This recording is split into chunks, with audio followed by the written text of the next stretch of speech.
Hello students, स्वागत है आप सभी का एसएसटी पे। तो स्टूडेंट्स, हम लोग देख रहे हैं पद्यांश को, हम लोग देख रहे हैं और पद को हम लोग देख रहे हैं, इसके पहले चैप्टर को।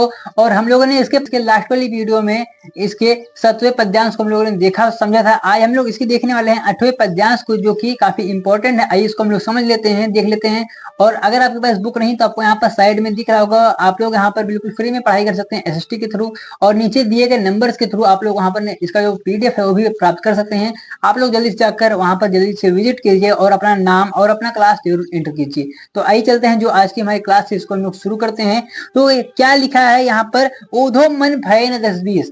लेकिन इससे पहले आप सभी को पता होना चाहिए, हम लोग जब किसी भी चीज से जब हम लोग किसी भी पद्यांश की व्याख्या करते हैं तो व्याख्या करने से पहले हम लोग को पहले इसका संदर्भ लिखना होता है, फिर इसका प्रसंग लिखना होता है, उसके बाद इसका अर्थ लिखना होता है। संदर्भ हम लोग क्या लिखेंगे कि प्रस्तुत पद्यांश हमारी पाठ्य पुस्तक हिंदी पद के पद नामक पाठ से लिया गया है, जिसके रचयिता कौन है? कालिदास जी हैं, जिसके रचयिता कालिदास जी हैं। अभी हम लोग इसके क्या कहते हैं प्रसंग में आएंगे। तो प्रसंग में क्या होता है कि प्रसंग में हम लोग देखिए, जो प्रसंग होता है पद्यांश जिससे क्या होता है रिलेटेड होता है।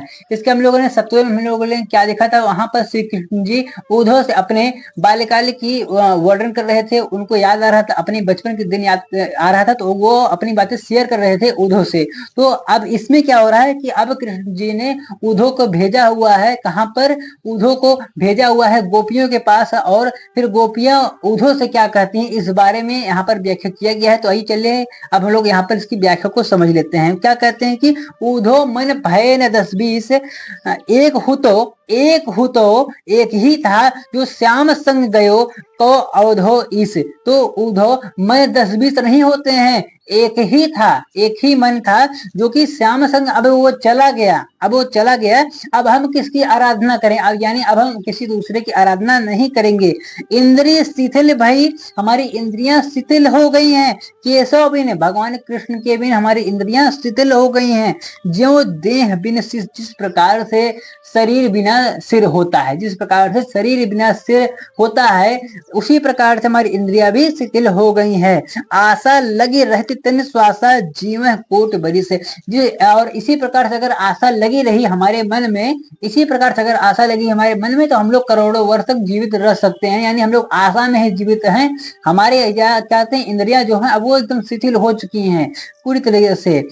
तुम तो श्याम सखा सुंदर के, यानी तुम तो श्री कृष्ण के परम मित्र हो, उनके अभिन्न अंग हो, तुम तो उनके परम मित्र हो। सकल जोग की, सभी प्रकार के ज्ञान के ईश्वर, सभी प्रकार के ज्ञान के तुम ज्ञाता हो। और सूर्य हमारे नंद नंद बिन कोई और न कोई जगदीश। ठीक है, अब वो समझा रही है, मैं तुमको बहुत ही स्पष्ट में बता देना चाहती हूँ, क्योंकि तुम बहुत ही ज्ञानी, तुम यहाँ पर तुम प्रतीत होते हो, तुम बहुत ही ज्ञानी दिखते हो। मैं तुमको यहाँ पर बता देना चाहती हूँ कि भगवान कृष्ण के बिना हमारा और कोई भी आराध्य नहीं है, और उनके बिना कोई और भी हमारा ईश्वर नहीं है। एक बार मैं इसको फिर से रिपीट कर देता हूँ, आपको जहां कहीं भी दिक्कत होगी वो सॉल्व हो जाएगी, अन्यथा आप लोग हमें नीचे कमेंट बॉक्स में बता दीजिएगा। ऊधो मन भय न 10-20, ऊधो 10-20 मन नहीं है हमारे पास, और 10-20 मन नहीं होते हैं। एक हु तो सो गयो श्याम संग, एक ही था जो कि श्याम संग अब वो चला गया है। जब वो मथुरा छोड़कर जाते हैं भगवान श्री कृष्ण, तो उस बारे में यहाँ पर व्याख्या की गई है, एक ही था जो कि श्याम संग चला गया। कौ अवधारे इस, अब हम किसकी आराधना करें? अब हम किस भगवान की आराधना करें? इंद्र शिथिल भाई, इंद्रियां तो हमारी शिथिल हो गई। केशव बिन, भगवान कृष्ण के बिना।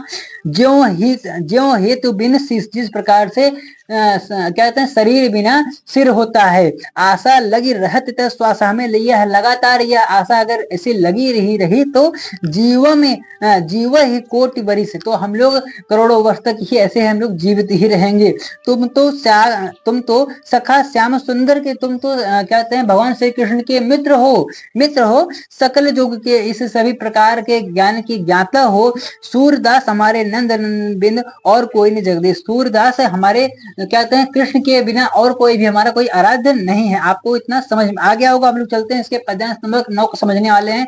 देखिए स्टूडेंट्स, गर्मी बहुत ज्यादा है, तो आप लोग वीडियो को लाइक सब्सक्राइब शेयर कर दीजिए। मैं बहुत ज्यादा यहाँ गर्मी में बैठा हूँ, तो आपको ये पसीना पसीना भी ये सब दिख रहा होगा, तो आप लोग प्लीज आप लोग समझिए सिचुएशन को और आप लोग वीडियो को शेयर कर दीजिए। जल्दी से हम लोग देखते हैं इसके पद्यांश नंबर 9 को, समझते हैं कि हमारा पद्यांश नंबर 9 क्या लिखा है हमारे साइड में, कि ऊधो जाए जाओ तुम ही हम जाने।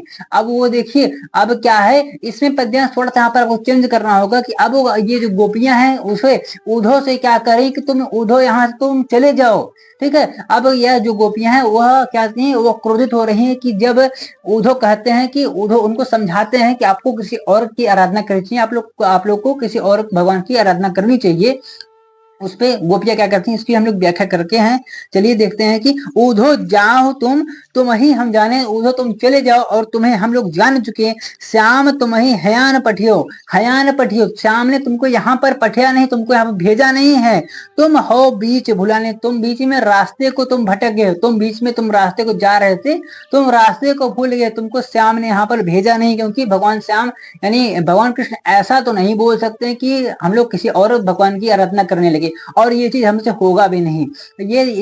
तो ये देखिए, ये जो प्रेम है इस प्रकार का प्रेम था गोपियों का भगवान श्री कृष्ण के प्रतीक। तो ब्रज नारिन सो जोग कहत, बात कहे न ल जाने, बड़े लोग विवेक ने भयो तुम्हें ऐसे आयाने। तुम ब्रज की नारियों से जोग यानी दूसरे ब्रह्म की उपासना करने की बात करते हो, यह कहते हुए तुम्हें तनिक लज्जा नहीं आई।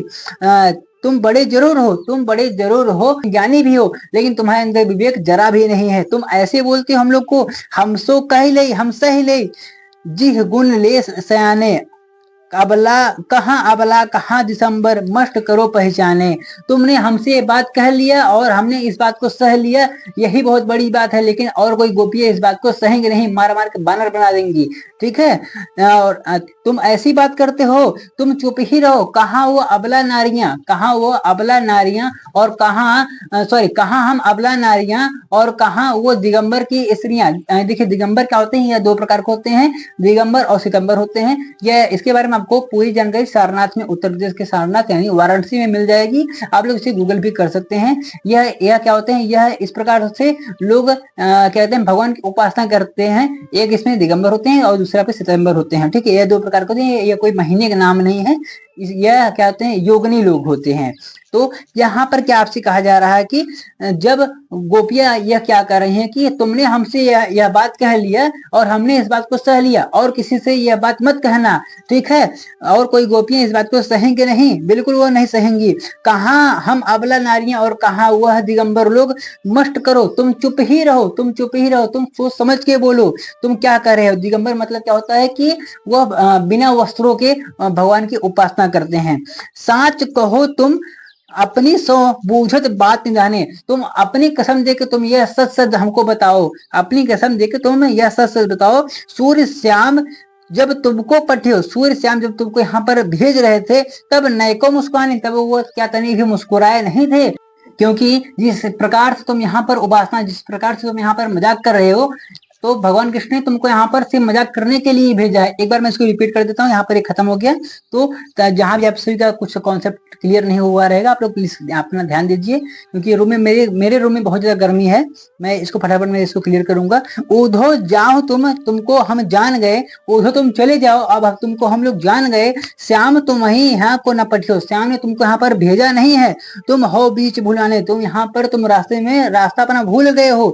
ब्रज नारिन सो जोग को कहो, तुम ब्रज की नारियों को तुम जोग यानी तुम योग करने की बात करते हो। बात कहत न जाने, तुमको यह कहने तुमको यह शर्म तक नहीं आई है। बड़े लोग न विवेक तुम्हारी, तुम बड़े जरूर हो, लेकिन मतलब तुम पढ़े लिखे जरूर हो, लेकिन तुम्हारे अंदर क्या विवेक तनी भी नहीं है। ऐसे भाई आने तुम इस प्रकार की बातें करते हो। हमसो कह लई और हम सह लई, तुम हमसे ऐसी बात करते हो और तुमने हमसे ऐसी बात कही और हमने इसको सह लिया, लेकिन किसी और से यह बात मत करना। कहाँ दशा दिगंबर, कहाँ हम अबला नारियां और कहाँ वह दिगंबर की औरतें, मतलब कहते हैं दिगंबर के लोग। मस्ट करो पहचाने, तुम चुप ही रहो, तुम सोच समझ के बोलो, या तो तुम चुप ही रहो। सच कहो तुमको अपनी सौं देकर, तुम अपनी कसम खाकर यह तुम सच सच बताओ कि बूझत बात न जाने। तुम अपनी बात यह सच सच तुम अपनी कसम देके ये कहो कि जब भगवान श्री कृष्ण ने तुमको जब यहाँ पर भेजा है, जब पठियो तुमको जब तुमको भेजा तो तब नयको मुस्कुराए, तब वो क्या तनिक भी मुस्कुराए नहीं थे।